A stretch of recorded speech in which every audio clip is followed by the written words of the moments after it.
સુરેન્દ્રનગરની સ્વાદ પ્રિય જનતાનું એકમાત્ર ઠેકાણું એટલે કે લાડુ રેસ્ટોરન્ટ આવી ગઈ છે નવા સરનામે, જ્યાં મિત્રો 80 ફૂટ રોડ પર જ્યાં શાક માર્કેટ ભરાય છે ને ત્યાં આવેલા નવા કોમ્પ્લેક્સમાં આવી ગઈ છે લાડુ રેસ્ટોરન્ટ. ફરી વખત તમને બધાને પીરસવા માટે સ્વાદિષ્ટ વ્યંજન, જેમાં માત્ર 100 રૂપિયામાં અનલિમિટેડ ગુજરાતી થાળી જેવા 2 સબ્જી, રોટી, દાળ, રાઈસ અને છાશ તમને અનલિમિટેડ મળવાની છે. ને હા, 150 માં તો અનલિમિટેડ ફૂલ થાળી મળી જવાની છે લાડુ રેસ્ટોરન્ટમાં.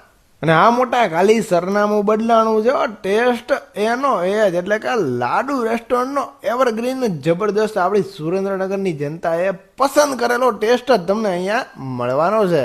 Just beautiful warm light ambience વચ્ચે તમારા બધા માટે સ્ટાર્ટર આઇટમમાં ઘણી બધી વેરાયટી છે, જેમ કે પનીર ટિક્કા ડ્રાય, સિઝલર, હરાભરા કબાબ, હરિયાળી ફુદીના ટિક્કા, પનીર ચીલી ટિક્કા. ભાઈ આવી ગયું ને મોઢામાં પાણી આ વસ્તુઓને ફક્ત જોઈને તો વિચારી શકો છો ટેસ્ટમાં કેવી જોરદાર લાગતી હશે. એન્ડ